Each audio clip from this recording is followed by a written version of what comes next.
Oke, kembali lagi bersama saya di Felix Dinisius Channel. Jadi di sini saya akan menjelaskan bagaimana perancangan tentang clamp coupling ataupun rib coupling. Jadi pada video sebelumnya saya sudah menjelaskan bagaimana mekanisme dari coupling ya, tipe-tipe coupling, proses kerjanya seperti apa. Tetapi pada saat ini kita akan desain clamp coupling. Baik, eh, kita akan membahas lebih lanjut ya, ataupun sebagai bahan dasar teorinya. Baik, pendahuluan. Kita di sini adalah termasuk salah satu jenis coupling rigid ya, clamp coupling. Kemudian ini merupakan jenisnya bentuknya hollow cylinder dan menggunakan tipe rib jib hit key ya. Jadi teman-teman nanti bisa melihat seperti apa kita mendesain key couplingnya maupun segala sesuatunya yang ada di clamp coupling. Baik, bentuk key-nya juga kita melihat bentuknya seperti ini modelnya ya, mungkin teman-teman bisa melihat ya. Kemudian bagaimana cara merancang clamp coupling ini. Baik, kita lanjutkan. Langkah pertama kita harus mengetahui dimensi shaft. Jadi teman-teman di sini harus dapat merancang shaft ataupun merancang berapa sih ukuran diameter shaft, baik dikenakan puntir, bending maupun puntir dan bending. Yang kedua, kita di sini mengetahui dimensi coupling ya dengan cara merancang, yaitu D sama dengan 2D tambah 13, L sama dengan 3,5D. D ini adalah diameter outside-nya ya dari coupling, D besar, sedangkan D kecil ini adalah diameter shaft-nya. Sedangkan L adalah panjang coupling tadi yang saya sudah jelaskan sebelumnya. Melalui nanti dari pertimbangan torsi yaitu T. Nanti saya akan jelaskan keterangan dari simbol-simbol ini. Baik, lalu yang ketiga kita merancang key ya dengan mempertimbangkan torsi yang ada. Nanti jenis-jenis torsinya, jenis-jenis key-nya seperti apa, khususnya tipe jib hit key ya. L-nya, W-nya nanti saya jelaskan di dalam keterangan. Jadi untuk mencari L dan W ya, L itu panjangnya ya, W itu adalah lebarnya, sedangkan thickness ya, T itu adalah thicknessnya. Jadi kalau teman-teman di sini melihat ya, di sini ya, teman-teman bisa melihat misalkan contoh saya shaft diameternya 2 sampai 6 ya, shaft diameter up to including, maka kita memilih width-nya itu 2 mm ataupun thickness 2 mm. Tetapi jika dari 6 hingga 8 ya, termasuk 8, itu width-nya kita pilih 3 mm dan thickness-nya 3 mm. Jadi teman-teman bisa mencari dimensi key berdasarkan tabel di sini. Kemudian kita merancang bolt ya dengan mempertimbangkan torsi yang ada. Nanti kita mengetahui diameter bolt tersebut melalui stres ataupun tegangan yang dimiliki tegangan material dari si boltnya. Baik, ini merupakan keterangan-keterangan dari simbol yang saya paparkan sebelumnya yang tadi, di mana L itu adalah panjang key hingga sigma B itu adalah tegangan tekan ataupun tarik boltnya. Baik, kita langsung saja ke contoh soal. Oke, rancanglah sebuah clamp coupling untuk dipasang pada shaft dengan daya 40 kW pada putaran 120 rpm. Tegangan geser pada shaft dan key sebesar 30 MPa, sedangkan tegangan tekan ataupun tarik sebesar 80 MPa. Jadi di sini tegangan geser ya, shaft dan key, ataupun tegangan tekan dan tarik itu pada shaft dan key itu 80 MPa. Kemudian tegangan tarik izin pada bolt sebesar 70 MPa. Jenis material pada coupling adalah cast iron dengan tegangan geser izin 15 MPa. Jadi coupling ini mempunyai tegangan geser izin pada materialnya itu 15 MPa. Di mana koefisien gesekan antara coupling dengan shaft sebesar 0,3 dan jumlah bolt direncanakan 6. Jadi kita untuk clamp coupling ini ya akan terjadi friction. Ya, akan terjadi friction karena adanya tekanan dari si boltnya ya, friction antara coupling dan shaft. Baik, solusinya adalah seperti saya sebutkan tadi, kita merancang shaft terlebih dahulu ya, mencari dimensi shaftnya dengan cara itu mencari torsi pada shaft. Baik, pada pelajaran sebelumnya tentang poros, kita mengetahui rumusnya itu adalah T sama dengan 60P2Pn ya, 60 dikali 40.000. Kenapa? T itu merupakan daya, yaitu 40 kW, kita konversikan ke watt menjadi 40.000. Kemudian 2 dikali 3,14 dikali 120 rpm sama dengan 3184,71 Newton meter. Lalu kita konversikan ke Newton milimeter. Baik, mencari diameter shaft.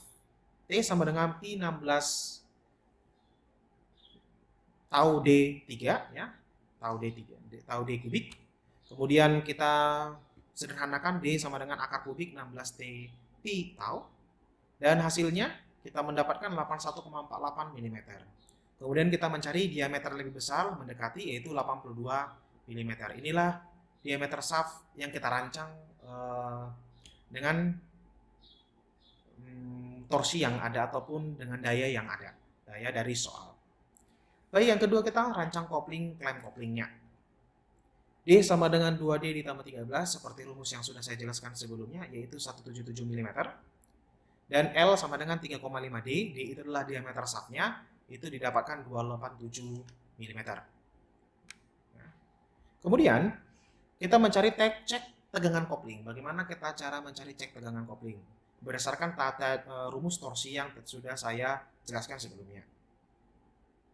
Pertama, terlebih dahulu kita mencari K, ya. Ini adalah rasio antara diameter shaft dengan diameter outside koplingnya, ya. Yaitu didapatkan diameter shaft itu tadi 82, ya. 82, dan diameter koplingnya, outernya itu didapatkan 177, maka hasilnya 0,463. Baik, lalu kita mencari cek tegangannya, ya. Sigma tau dari kopling, yaitu 16 T pi D kubik 1 dikurang K pangkat 4. Ya, lalu kita selesaikan dengan memasukkan angka-angka yang tadi, 16 dikali T, ya. T itu dalam satuan Newton milimeter. Kemudian di sini ada pi. Kemudian D itu adalah 177, yaitu diameter outside koplingnya. Lalu 1 kurang 0,463 pangkat 4. Maka dari hasil tersebut dapat dihasilkan 3,067 megapascal. Dari hasil cek tegangan ini, ya, kita harus akan mengecek dari tegangan izin materialnya, apakah aman atau tidak. Jadi saya ingatkan kembali, ini adalah tegangan yang dihasilkan oleh beban kerja, ya, dengan pertimbangan variabel daya-daya yang ada dalam soal. Dan kita akan bandingkan dengan tegangan izin material pada koplingnya. Baik, jika tegangan geser kopling yang terjadi pada yang diakibatkan oleh beban, ya, daya tadi, dengan D 177 mm lebih kecil daripada tegangan izin material yang disebutkan tadi pada soal, maka kopling itu termasuk aman. Jadi ingat, tegangan izin adalah suatu tegangan yang diperbolehkan pada material tersebut. Jadi sifat karakteristik dari suatu material tersebut. Baik, kita lanjutkan untuk merancang bagaimana kita merancang key-nya.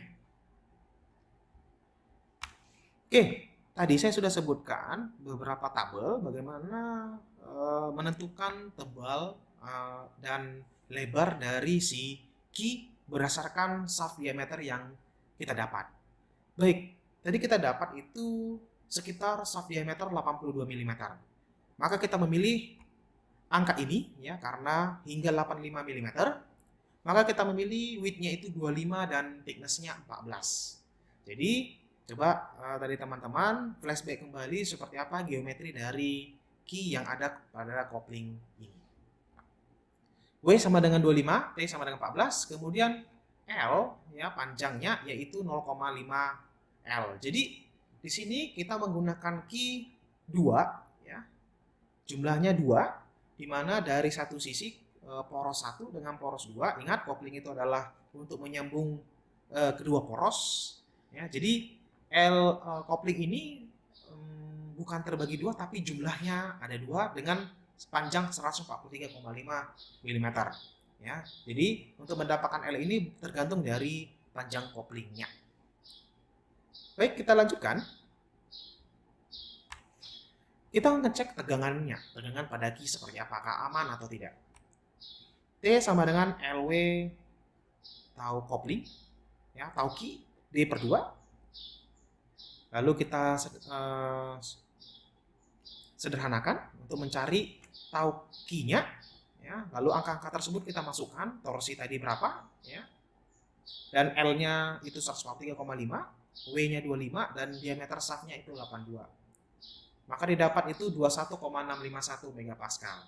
Lalu kita mengecek kembali seperti apa tegangan shear dari key-nya. Ya. Baik, disebutkan tadi tegangan shear key-nya itu sekitar 30 megapascal.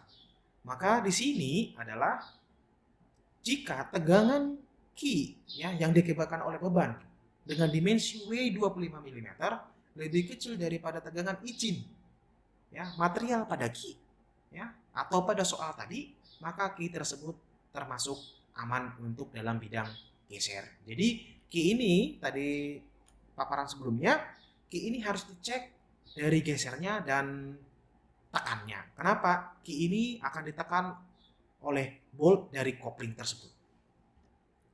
Ya. Baik, lalu kita mengecek tegangan key-nya, yaitu tegangan tekannya.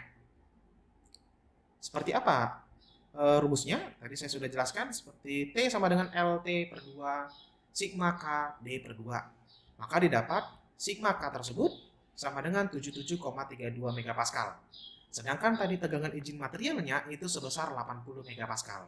Maka key ini ya aman untuk geser dan aman untuk tekan. Itulah untuk cara merancang key-nya. Lalu kita merancang bolt. Seperti apa kita merancang bolt? Baik, kita mencari diameter boltnya berdasarkan torsi yang kita dapat tadi. Maka diameter bolt sama dengan akar 16T ya, per coefficient friction ya, tadi antara si shaft dan koplingnya dikali pi kuadrat kali sigma boltnya dikali N dikali D. Tadi jumlah boltnya kita sebutkan itu 6 ya. Maka kita dapat hasil dari diameter bolt itu sebesar 22,3 mm ataupun kita dapat sebutkan 24 mm. Dari hasil diameter bolt ini Anda mencari jenis dari bolt M berapa ya yang ada di pasaran, disesuaikan dengan di pasaran. Itulah cara-cara untuk mencari ataupun mendesain ataupun merancang clamp coupling ataupun compression coupling. Terima kasih, selamat mengulang kembali dan selamat menyimak kembali. Salam media pembelajaran dan rekan teknik sekalian. Terima kasih.